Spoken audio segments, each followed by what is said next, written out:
To some people, hi-fi is more than just a hobby. It's an obsession, and you're looking at a man who once bought a stereo system instead of a car. These days, top-of-the-range equipment can run into thousands, so the more you improve the sound of your system, the more your bank manager is likely to give you earache.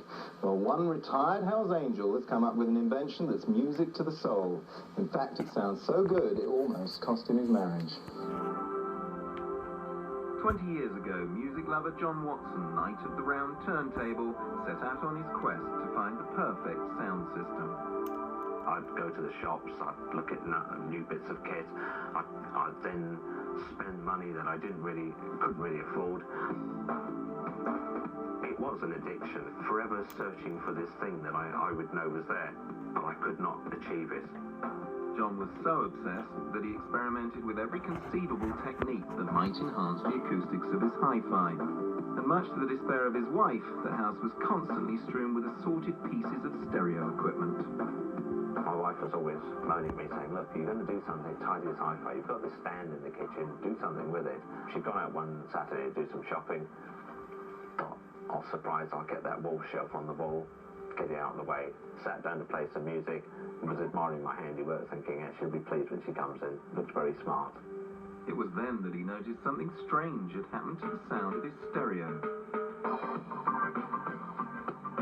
It definitely sounds different. Not different, but better. It was more open, it was louder, clarity was much more open. Absolutely knockout. This is like the best I've ever heard my hi-fi system. I was actually frightened to touch it. It was bigger than anything I'd ever done. As I say, I've been changing amplifiers, I've been changing turntables, tone arms, cartridges. I've done the full works on hi-fi over many years. This was making a very big difference. John found that when he mounted his stereo on a freestanding piece of glass resting on 4 spikes screwed into an L-shaped metal frame, the sound was miraculously and inexplicably enhanced. I walked in the room and it sounded fantastic, and I thought, what's he done? What's he bought? And he said, I haven't bought anything. I've been putting up that shelf you've been moaning about.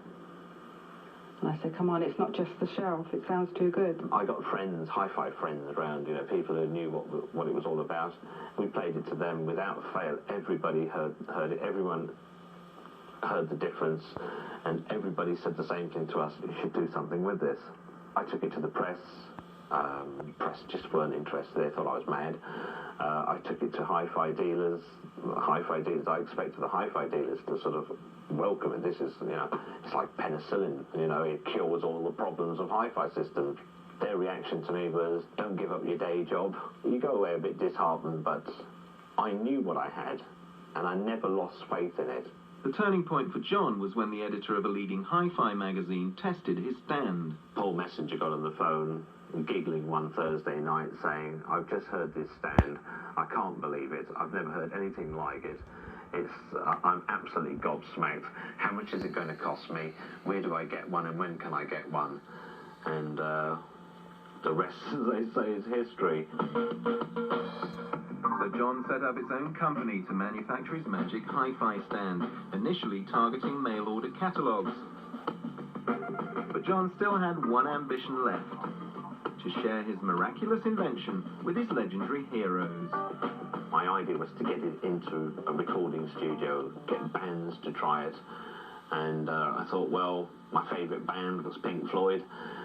Who better to start with was probably the biggest rock band in history.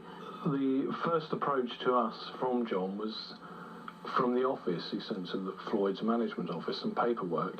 They said it sounds totally bizarre, pretty crazy, but come over and we'll give you 15 minutes of our time, see if you can convince us.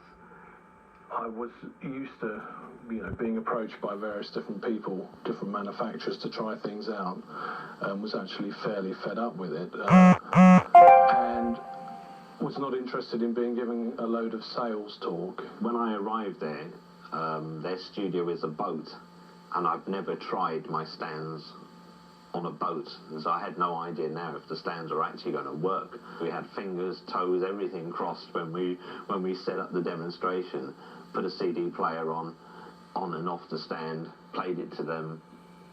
They were devastated. brought more people in, said do that again, played it to them. They said this shouldn't happen, should it? And we're going, no. They said, how does it work? And we just went, I have no idea. We found actually it did what it claimed, and generally it gave a more clear and concise, a more cohesive sound. And we started off with it under a CD player and then went on to experiment with other pieces of equipment. Since then, John has decked out almost all of David Gilmour's recording studio. My favourite bands of all time were Pink Floyd and the Beatles. When I actually found that I could enhance the music and that Pink Floyd are doing, I still pinch myself because it seems very surreal that this is the band that I've always idolised using my stuff at the studio. And as if that wasn't enough, an even greater honour has recently been bestowed upon John. Phil Taylor, who's in charge of Astoria, has just put a stand underneath Paul McCartney's bass amp while they were doing some recording and completely blew Sir Paul McCartney away. And to me that is like, you know, that's the icing on the cake.